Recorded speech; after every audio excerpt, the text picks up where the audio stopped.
Hi, I'm Carl Azus for CNN 10, your down-the-middle explanation of world events.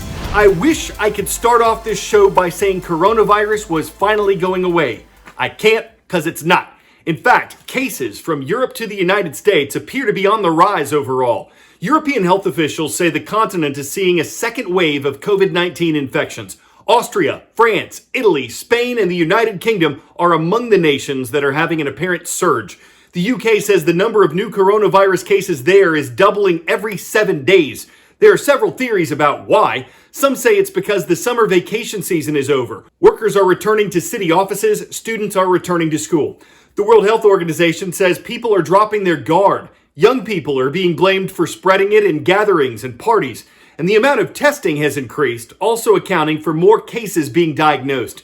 There's still a lot health officials don't know about this disease. On Friday, the U.S. Centers for Disease Control appeared to suggest that COVID-19 was more contagious than previously thought. Its guidance temporarily said there was evidence that when an infected person coughs, sneezes, talks, sings, or breathes, infectious droplets and airborne particles could stay in the air and travel distances beyond 6 feet. But on Monday, the organization said that was posted by mistake and changed back to previous guidance, which said the disease spreads mainly between people in close contact. Yesterday, the U.S. was approaching a new coronavirus milestone with 200,000 deaths blamed on the disease. That number 200,000 will stand alone for being catastrophic, but all of the other numbers that we are looking at this morning show that this crisis is not behind us, not by a long stretch, and certainly appearing to get worse. If you take a look at the average for new cases nationwide, what we're seeing over the last week is that the metrics are steadily ticking upward. Over the last 7 days, we're averaging more than 41,000 new cases across the country every day. When you see how that looks on a map, well, it looks like this. The majority of states across the nation seeing an increase in cases. Some 28 states seeing an increase in new cases of more than 10% in just the last week. Yes, those numbers are alarming. You point out the fact that the former FDA Commissioner, Dr. Scott Gottlieb, is calling it what it is, an unmistakable spike. The question now is whether we are seeing the kind of bump that we saw following Labor Day, if this is a similar bump to what we saw after July 4th and Memorial Day, or if we are seeing a real resurgence going into the fall and winter months, something that public health officials have been expressing deep concern about. So is there a silver lining to this? Well, in Europe at least, health officials say the death rate from coronavirus has been stable for months, so it doesn't appear to be getting worse in that way.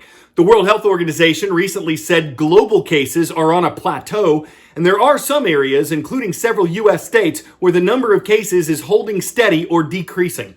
But while some college campuses have said COVID-19 hasn't been a major problem, that case numbers have been relatively low, others have canceled events like spring break to try to keep students from traveling, catching COVID, and returning to campus.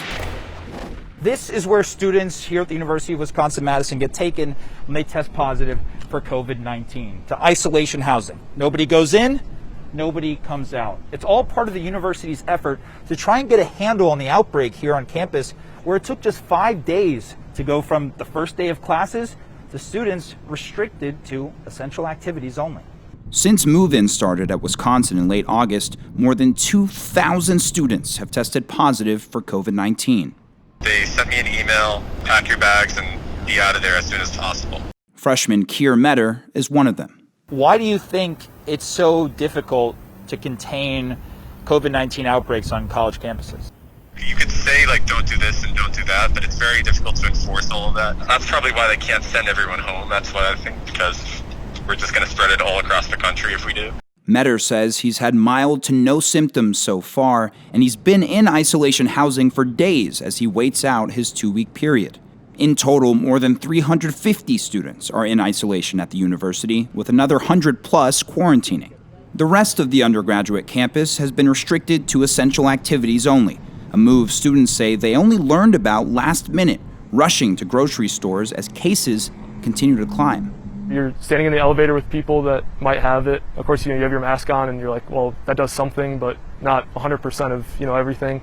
Across his dorm and another, roughly 20% of the students have been infected, according to the school. Residents in those dorms have been told they can leave the building for 30 minutes, 3 times a day, to secure meals and get a breath of fresh air. We're almost certainly going to see significant case numbers continue over this coming week. We're identifying people who test positive and moving them into isolation. The school says they're investigating more than 380 student violations and reviewing 12 students for emergency suspension, a step that's been taken at other schools. The University of Missouri expelling 2 students for disregarding COVID rules.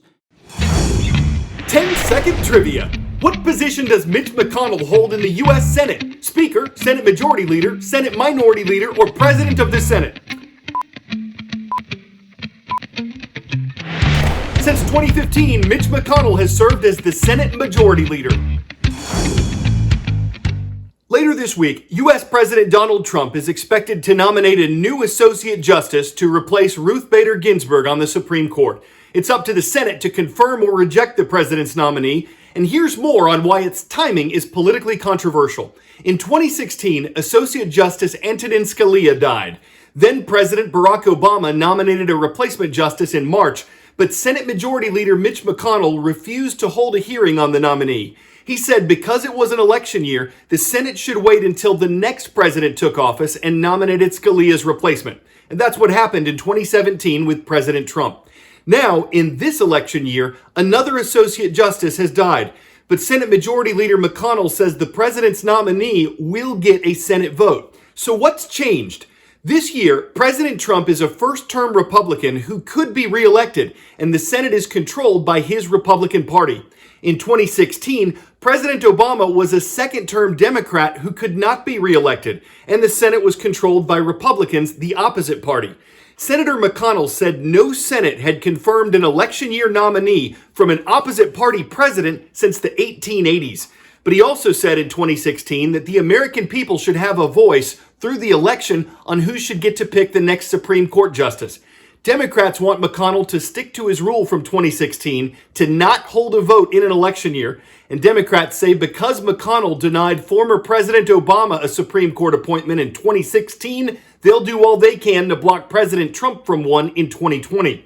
Republicans do control the Senate, but it's not clear if all of them are on board with a vote this fall. And we have no idea how any of this is going to play out. For the time being, there are 8 members of the U.S. Supreme Court. The Supreme Court is designed to operate with 9 justices. With 8 justices, there are possibilities for tie votes, which can create a significant amount of confusion in the law. If the court is operating with 8 justices and there are tie votes, as there sometimes have been, what that means is the lower court decision is affirmed, but it doesn't count as a precedent for the whole country. What that means is significant legal issues can remain unresolved when the court doesn't have a full complement of 9 justices. On rare occasions, the Supreme Court does look at a case again. But certainly when the issue is an equally divided court, it often happens that the same issue comes to the justices again in a different lawsuit.